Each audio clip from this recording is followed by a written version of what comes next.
My 8-year-old daughter walked across a room full of people, carrying the most important gift my parents would ever receive. She held it with both hands against her chest. She smiled her biggest smile. And my mother shoved it off the table, paused, then looked me dead in the eyes and said, "You were always my biggest mistake." 60 people heard it. My daughter's hands were still open, holding nothing. Long pause. "My name is Hannah. I'm 33 years old. From the outside, I look like someone who has everything figured out. Title attorney. Single mother. The woman who handles million-dollar closings without blinking. But behind that blazer and that straight posture is a girl who spent her entire childhood trying to earn something that was never going to be given to her. Her mother's love. Music softens. Growing up in the Yerger house, the rules were simple. Derek came first. Came whenever. My brother was 4 years older. And from the moment he took his first breath, my parents treated him like proof that life had gone exactly according to plan. Trophies on the mantle. Birthday parties with matching plates and themes my mother planned weeks in advance. A father who showed up to every game, every ceremony, every single moment that mattered. Then there was me. The pregnancy nobody planned.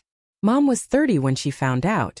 She had just been about to return to nursing school after years of pouring herself into raising Derek.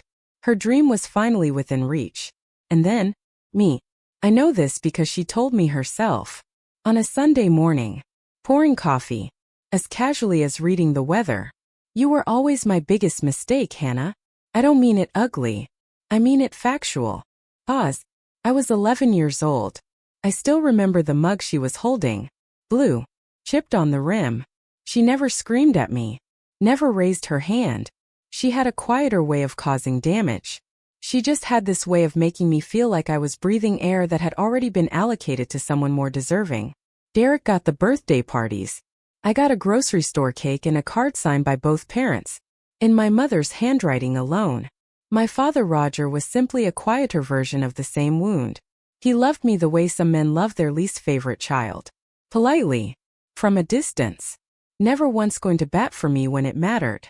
He followed my mother's lead the way you follow a weather forecast. Noted it. Never argued with it. Pause. By the time I left for college on a partial scholarship and 2 part-time jobs, I had already learned the house rule. Derek was the investment. I was the overhead. Pause.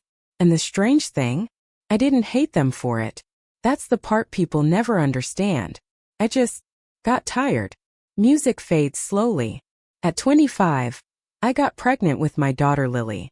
Her father stayed just long enough to hear the word positive, and then suddenly discovered a deep passion for living abroad.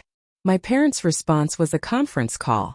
Yes, a conference call, during which my mother said, "Another mistake." And my father said, "We can't help you financially, Hannah. You understand." I understood perfectly. Pause. So I built everything myself.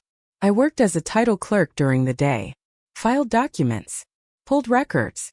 Typed legal descriptions until I could recite them in my sleep. Nights I studied for the bar exam. Lily slept in a pack and played beside my textbooks.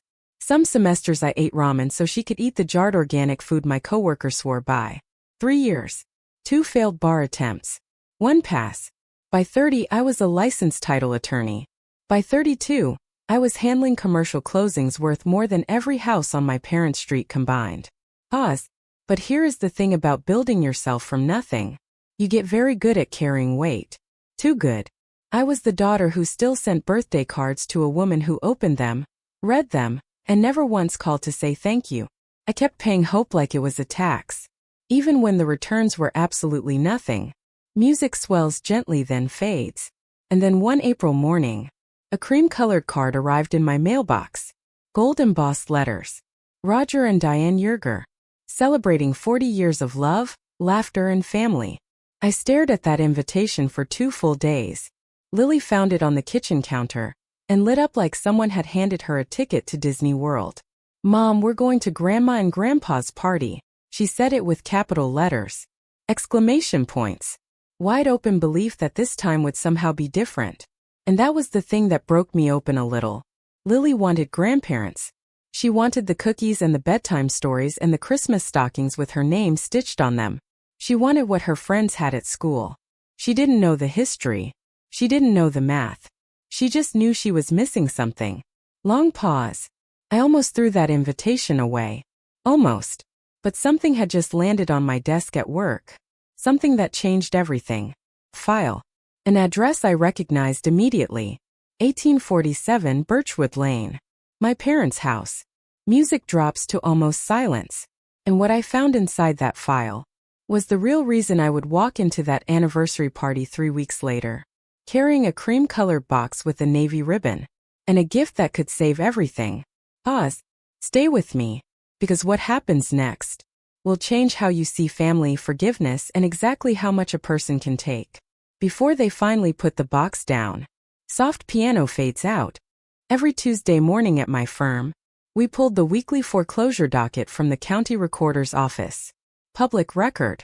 Routine. Nothing special. I usually skimmed it between my first coffee and my first closing. Addresses. Lender names. Sale dates. Most of them were strangers' problems. Pause. That Tuesday, one address stopped me completely. Like a fist to the chest. 1847 Birchwood Lane. Pause.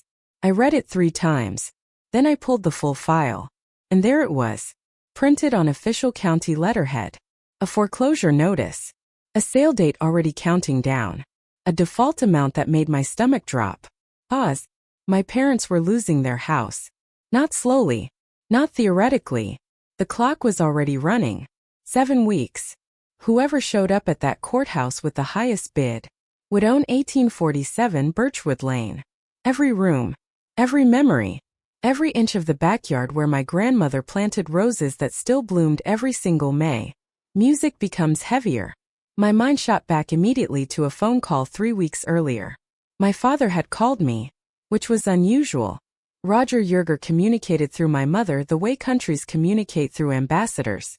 Direct calls from my father happen roughly as often as solar eclipses.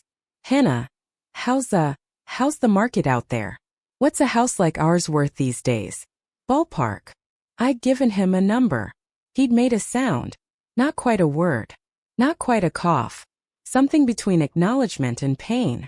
I had filed it under weird but harmless and moved on. Pause.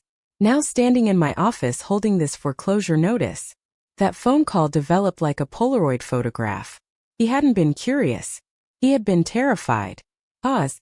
I closed my office door, pulled every document in the file, and I started reading. Tense background music. 14 months earlier, my parents had taken out a home equity line of credit against their house. $187,000. That house had been paid off for years. Free and clear. The one solid thing they had heading into retirement. They had borrowed against every single dollar of equity they had ever built. On top of that, my father's cardiac surgery 9 months ago had generated $43,000 in medical bills after insurance. Their combined monthly obligation was more than double their retirement income. They had made 6 payments. Missed 4. The lender filed a notice of default in January. The auction date was June 20th. Pause. I sat back in my chair and stared at the ceiling. $187,000. Gone. 40 years of mortgage payments. Vanished. Pause. Where had the money gone? Not to the house. The gutters were still sagging last time I drove past. Not to medical bills. Those came after the withdrawal and the dates didn't overlap. The money had gone out in one single lump sum. 14 months ago. To an account I didn't recognize. Suspense builds. I pulled public filings. Cross-referenced the date with county business registrations. And there it was. A restaurant LLC. Filed 13 months ago. Registered agent. Derek R. Yerger. Music stopped suddenly. My brother's restaurant. The one he had bragged about on Instagram for exactly 5 months before the post went completely silent. The one my mother had called Derek's new venture at Thanksgiving. Like she was introducing royalty. The one nobody had mentioned since. They had bet the house on Derek. Literally. Every cent of equity. On the golden child's dream. And the dream had burned down. Soft, devastated music. I dug deeper. I couldn't help it. Derek's restaurant had been called Fork and Field. Farm-to-table concept. Downtown lease. A logo he had paid a design firm over $4,000 to create. He posted the grand opening on Facebook with a champagne toast and a caption that read, "Dreams don't wait." My mother shared it 11 times. Fork and Field lasted 19 weeks. Health department flagged 2 violations by month 3. Yelp reviews mentioned undercooked chicken and a hostess who looked permanently annoyed. By month 5 the landlord filed for unpaid rent.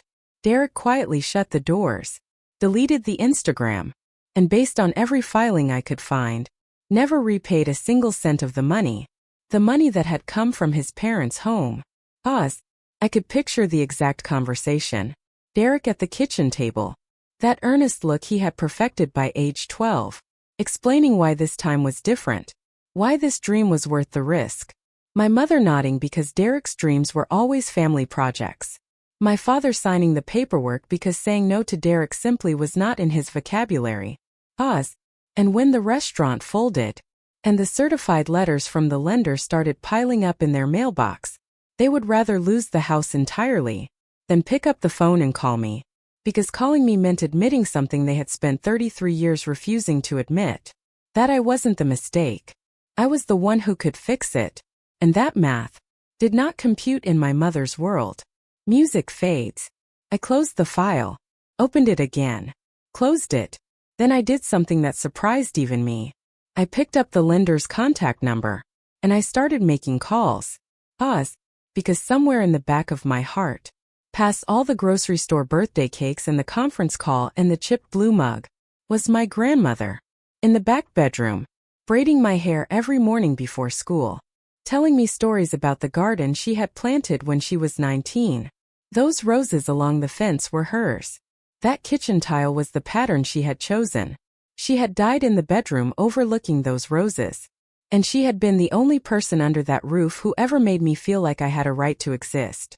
And there was Lily, my Lily, who drew stick figure grandparents she barely knew, who asked me quietly one night while brushing her teeth, "Mom, will Grandma like me this time?" Long pause. I wasn't doing this for my mother. I wasn't doing this for my father. And I sure as hell wasn't doing this for Derek. I was doing this because some things are worth saving, even when the people inside them aren't sure you are. Music swells softly. The transaction was clean, legal, professional.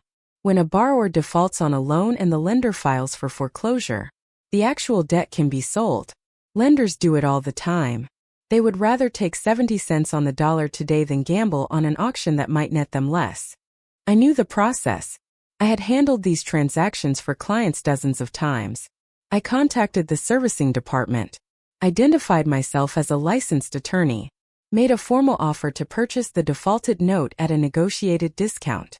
After 2 rounds of back and forth, we settled on a number. I wired the funds from my personal savings. 7 years of closings, bonuses, skip vacations, ramen dinners while Lily slept beside my textbooks. Every dollar I had ever quietly saved, wired out in one transfer. As of 3 weeks before the party, I held the note on my parents' house. Their crisis was sitting in my briefcase. I prepared 3 documents. The recorded assignment showing I now held their debt. A satisfaction of note, the legal document that once signed and recorded would cancel every dollar they owed. And underneath both of those, the original foreclosure notice. June 20th circled in red marker. 3 pieces of paper. 3 sentences. Your house was dying. Your daughter bought it back. Here is the release. Music fades to silence.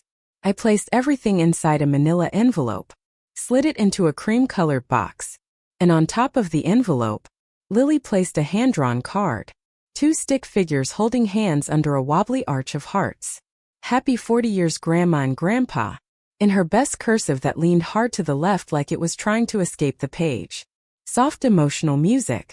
The morning of the party, Lily sat cross-legged on our kitchen floor, a navy ribbon between her teeth, trying to curl it with scissors the way she had seen on a craft channel.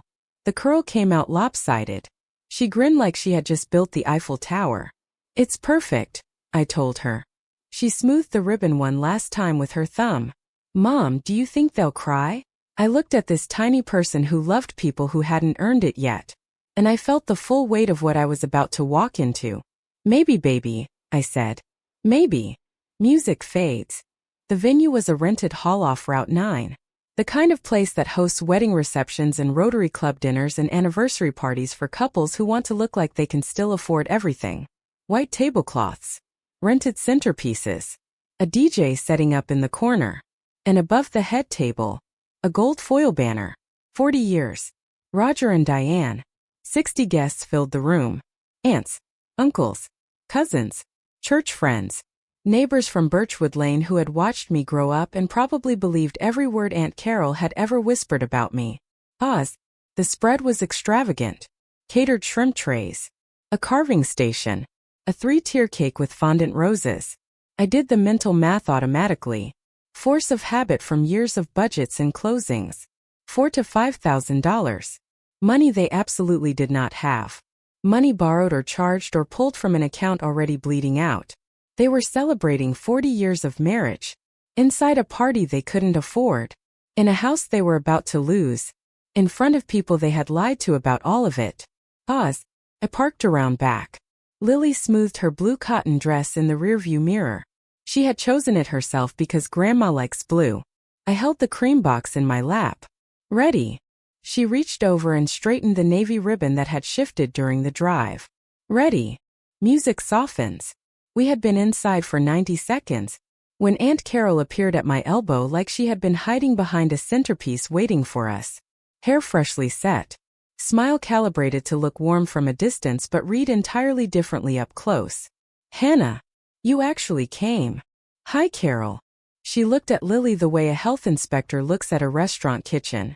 Aren't you getting big? We brought a present, Lily said brightly. Carol's eyes moved to the cream box. Then she turned to a cluster of women at the next table, and said loudly enough for me to hear perfectly. 40 years married and the cold one finally shows up. Oz. I moved Lily to my other side. Quietly. Calmly. Reflex. Tense music builds. My parents were at the head table. My father was shaking hands with a neighbor. Thinner than I remembered. His color still not quite right after the surgery. My mother was arranging place cards.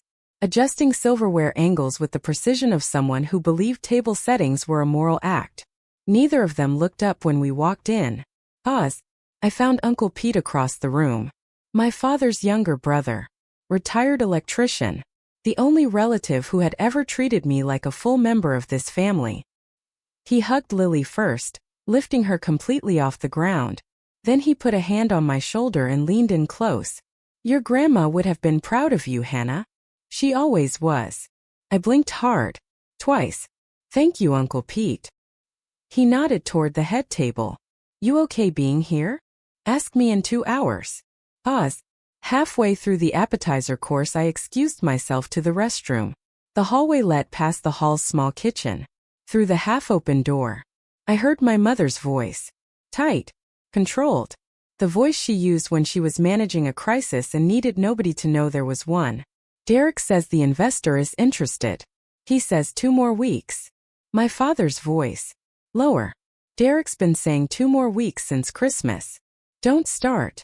Not tonight. Diane. The letters are. I said not tonight. A dish clinked hard on a counter. We are not discussing the house at our anniversary party. We will figure it out. Derek will come through. Oz. My father again. Quieter. Maybe we should have called Han. No. We are not asking her. We are not giving her the satisfaction. Music stops. That word. Satisfaction. As if saving their house would be some kind of trophy for me. As if asking me for help was a worse fate than losing everything. Long pause. I stood in that hallway for almost a full minute. Long enough to confirm 3 things I had already suspected but needed to hear spoken out loud. The house was their crisis. Derek was their fantasy. And I was their last resort. The one they would rather drown than reach for. Soft sad music. I went back to my table. Lily was eating a shrimp tail first, happy as anything. I kissed the top of her head and sat down quietly. Then my father stood to give his toast. He tapped his glass. The room settled. 60 faces turned toward the head table. He talked about 40 years. About the early times. About the house on Birchwood Lane.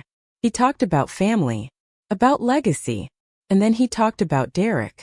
Our son Derek, the one who took a chance on his dream, who put himself out there, who is already working on something new because that is the kind of man we raised.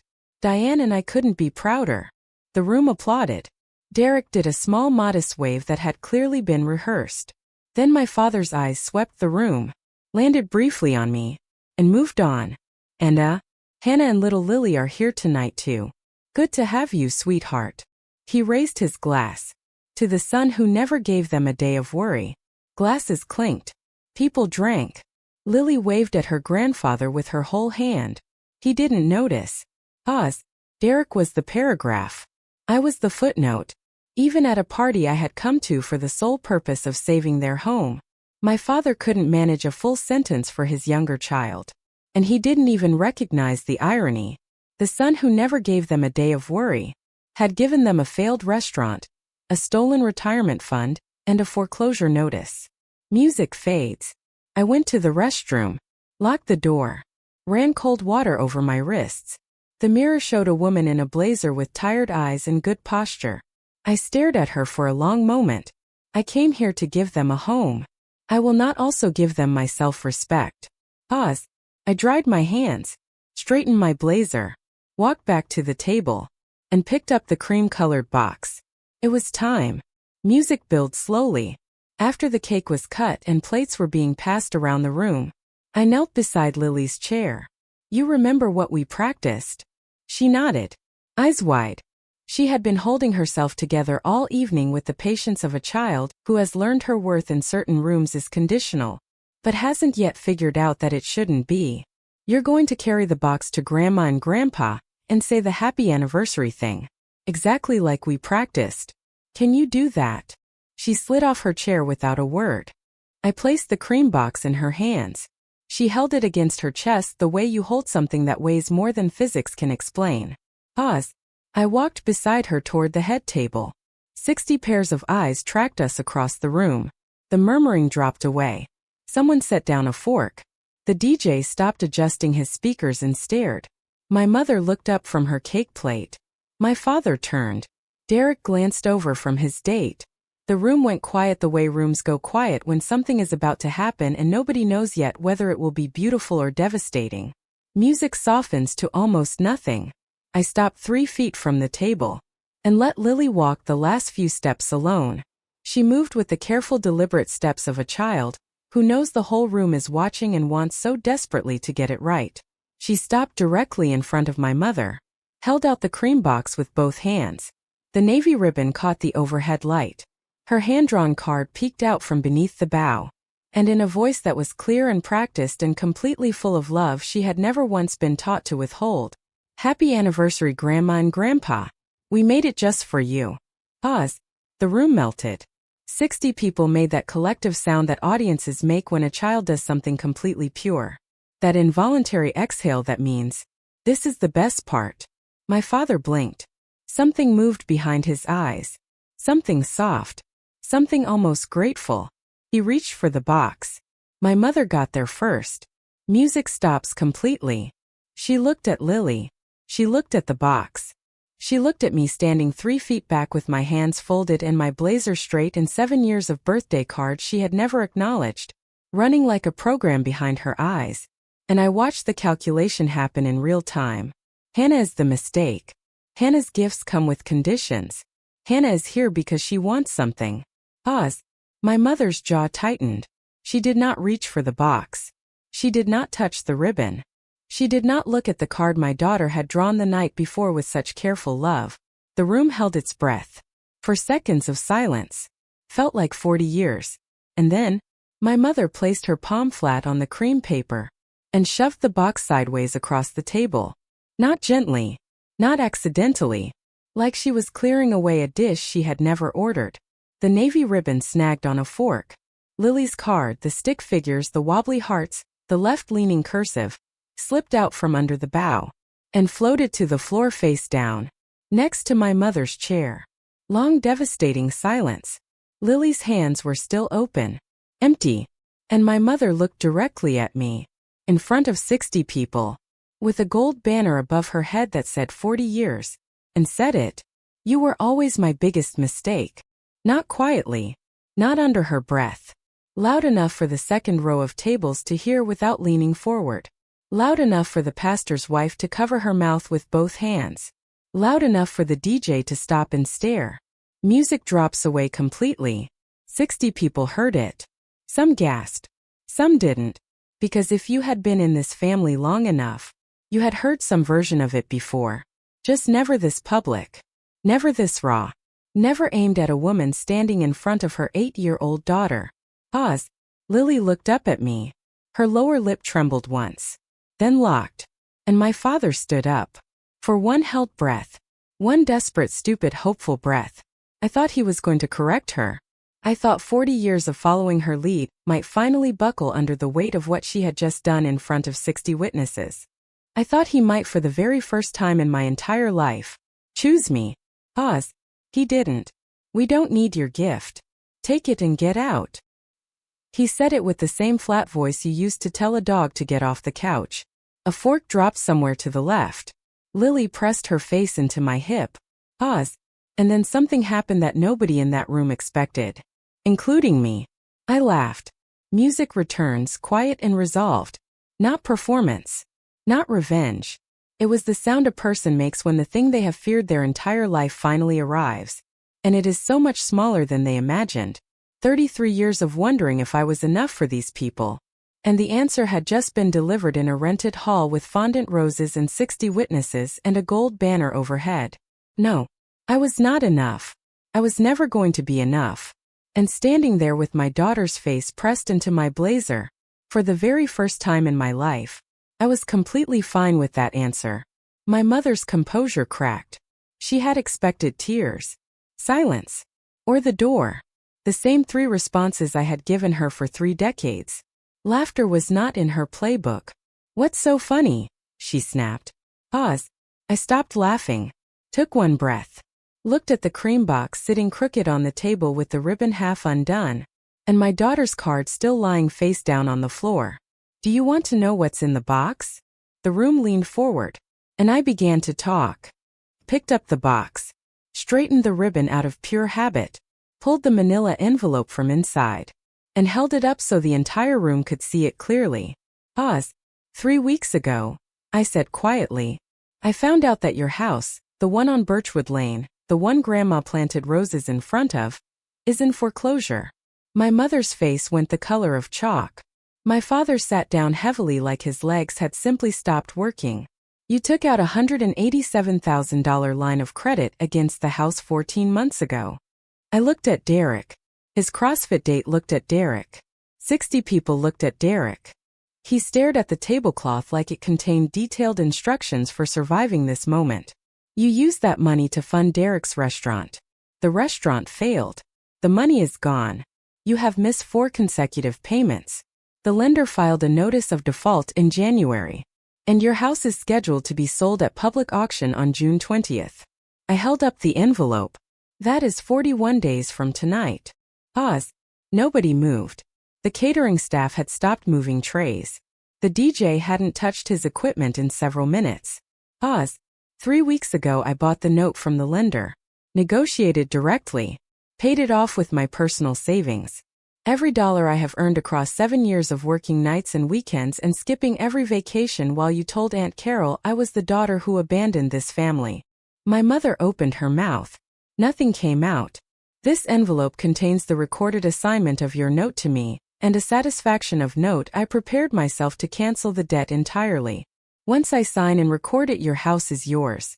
Free and clear. No auction. No foreclosure. No courthouse steps. Pause. That was your anniversary gift. I let that sit in the room for a moment. My 8-year-old daughter carried it across this room for you. Pause. And you shoved it off the table and called me your biggest mistake. Silence.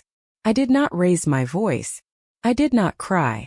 I did not look away from a single face in that room. I just stood there in my blazer with my daughter against my hip and let 60 people do the mathematics completely on their own. Soft music. Carol turned the color of raw dough. The pastor's wife still had both hands over her mouth. Uncle Pete was nodding slowly. The way people nod when they have been waiting a very long time for a particular truth to finally surface. My mother gripped the edge of the table. Hannah, you can't just. I can, I said quietly. I hold the note. Your house. Your debt. My decision. Pause. I picked up the manila envelope. Slid it back inside the cream-colored box. Closed the lid. The satisfaction of note, the document I had planned to sign at that table tonight, the final flourish, the paper that would have made their house safe and permanent, stayed unsigned. I folded it carefully and placed it in my blazer pocket. Then I bent down and picked up Lily's card from the floor. The stick figures were smudged where someone had stepped on it during the chaos. The hearts were still there. I tucked it gently into my jacket. Then I picked up my daughter.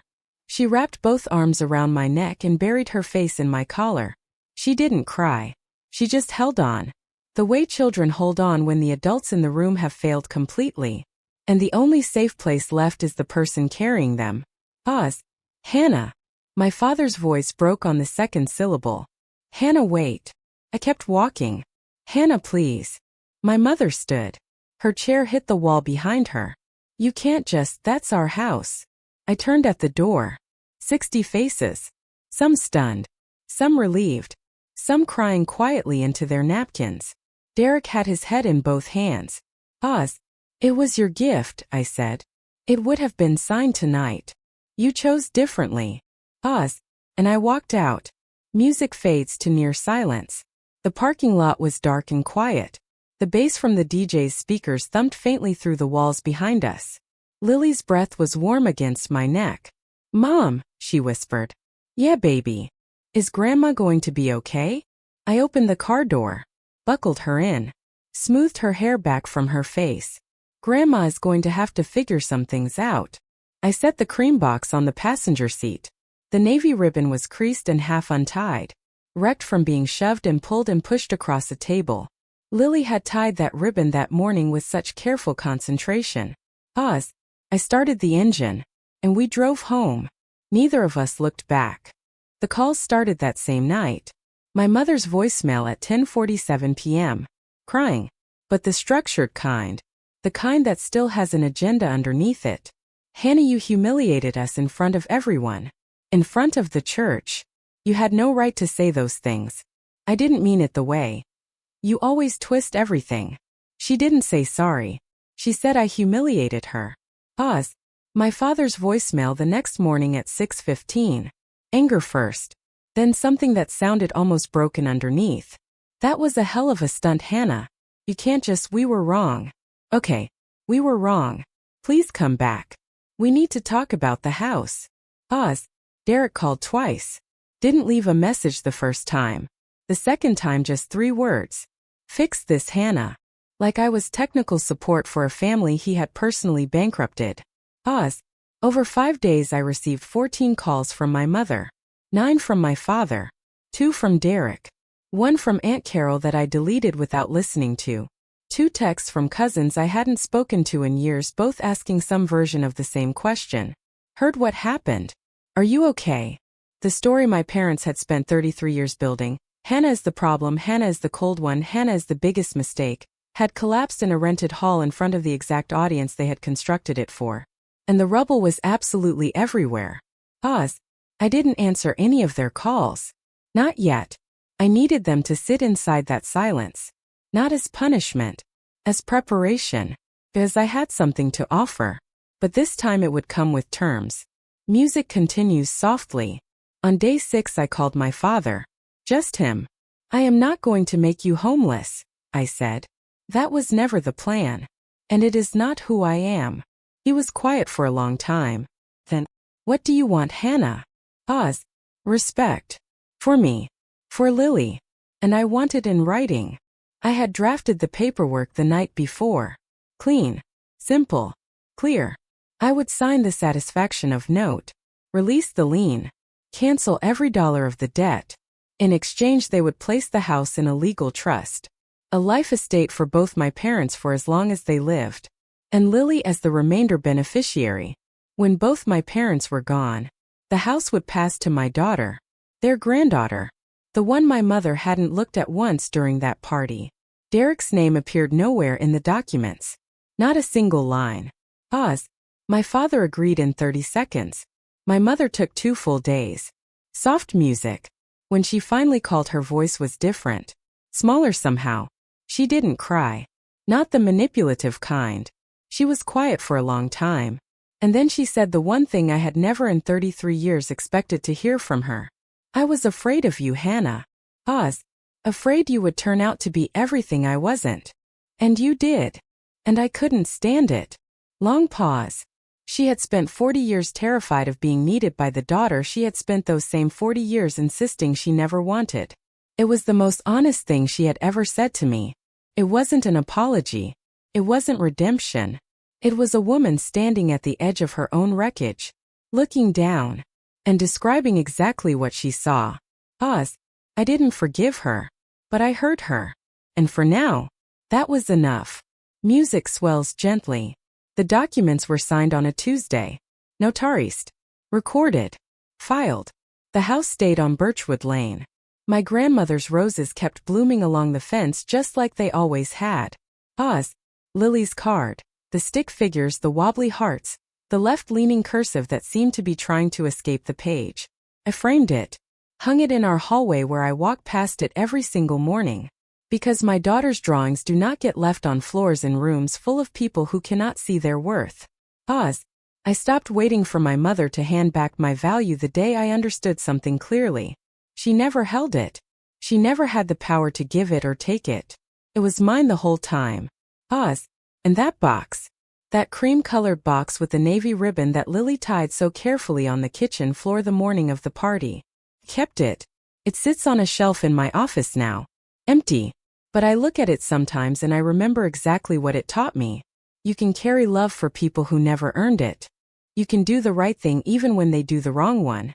You can walk into a room that has never welcomed you and leave with every piece of yourself still intact. Music fades. And when someone tells you that you are their biggest mistake, you are allowed to look them in the eyes and let them be wrong. Long pause. Because the real question was never whether I was enough for them. Pause. The real question was whether I was finally enough. For me. Soft piano plays out slowly. And standing in that parking lot, with my daughter's arms around my neck, and the night air quiet around us, I finally had my answer. Music fades to silence.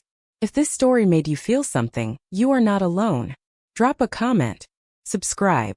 And remember, putting the box down is not giving up. Sometimes, it is the bravest thing you will ever do.